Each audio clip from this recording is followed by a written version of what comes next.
दोस्तों, कृष्ण जन्माष्टमी का व्रत पूरे भारतवर्ष से लेकर के देश विदेश में रहने वाले लोग भी बड़े उत्साह और भाव के साथ मनाते हैं।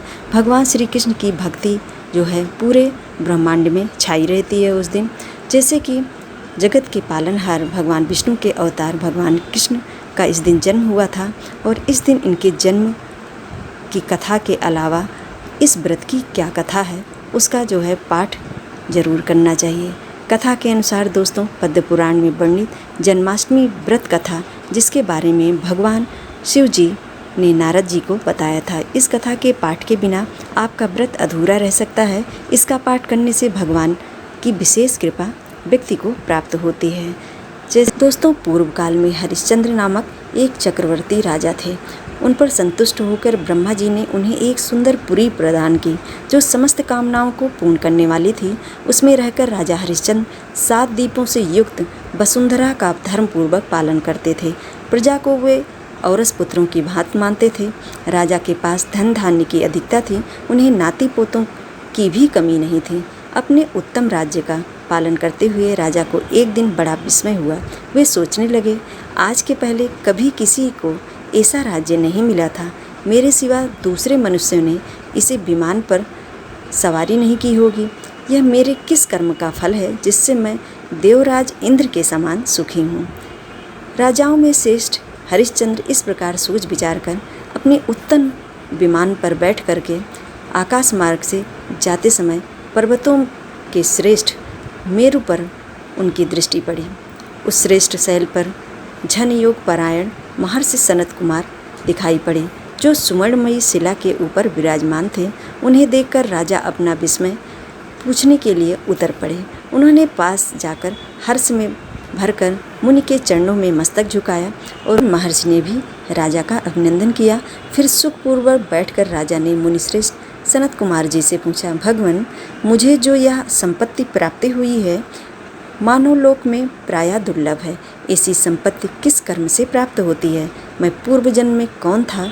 ये सब बातें हम यथार्थ रूप से जानना चाहता हूँ, कृपा करके आप बतलाइए। सनत कुमार जी बोले, राजन सुनो, तुम पूर्व जन्म में सत्यवादी, पवित्र एवं उत्तम वैश्य थे। तुमने अपना काम धाम छोड़ दिया था, इसलिए बंधु बांधवों ने तुम्हारा परित्याग कर दिया था।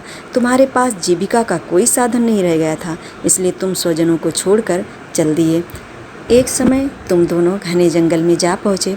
वहाँ एक पोखरे में कमल खिले हुए थे। उन्हें देखकर तुम दोनों के मन में विचार उठा कि हम यहाँ से कमल ले लें। कमल लेकर तुम दोनों एक एक पग भूमि लांघते हुए शुभ एवं पुण्यदायी वाराणसी पुरी में पहुँचे। वहाँ तुम लोग कमल बेचने लगे, किंतु कोई भी उन्हें खरीदने नहीं आया था। वहीं खड़े खड़े तुम्हारे कानों में बाजे की आवाज़ सुनाई पड़ी। फिर तुम उसी ओर चल दिए। वहाँ काशी के विख्यात राजा इंद्रधुम्न की सती साध्वी कन्या चंद्रावती ने, जो बड़ी सौभाग्यशालिनी थी, जयंती नामक जन्माष्टमी का शुभ कारक व्रत किया था। उस स्थान पर तुम बड़े हर्ष के साथ गए। वहाँ पहुँचने पर तुम्हारा चित्त संतुष्ट हो गया। तुमने वहाँ भगवान के पूजन का विधान देखा। कलश के ऊपर श्री हरि की स्थापना करके उनकी पूजा हो रही थी। विशेष समारोह के साथ भगवान का पूजन किया गया था। भिन्न भिन्न पुष्पों से उनका श्रृंगार हुआ था। भगवान की भक्ति के वशीभूत हो तुमने भी अपनी पत्नी के साथ कमल के फूलों से वहाँ श्री हरि का पूजन किया तथा पूजा से बचे हुए फूलों को उनके समीप ही बिखेर दिया। तुमने भगवान को पुष्पमय कर दिया। इससे उस कन्या को बड़ा संतोष हुआ। वह स्वयं तुम्हें धन देने लगी, किंतु तुमने नहीं लिया। जब राजकुमारी ने तुम्हें भोजन के लिए निमंत्रित किया, किंतु उस समय तुमने न तो भोजन स्वीकार किया और न ही धन ही लिया। यही पुण्य तुमने पिछले जन्म में उपार्जित किया था। फिर अपने कर्म के अनुसार तुम्हारी मृत्यु हो गई। उसी महान पुण्य के प्रभाव से तुम्हें विमान मिला है। राजन, पूर्व जन्म में जो तुम्हारे द्वारा वह पुण्य हुआ था, उसी का फल इस समय तुम भोग रहे हो। दोस्तों, इस तरह से कृष्ण जन्माष्टमी व्रत की ये कथा है जो कि सनत कुमार के जीवन से ली गई है।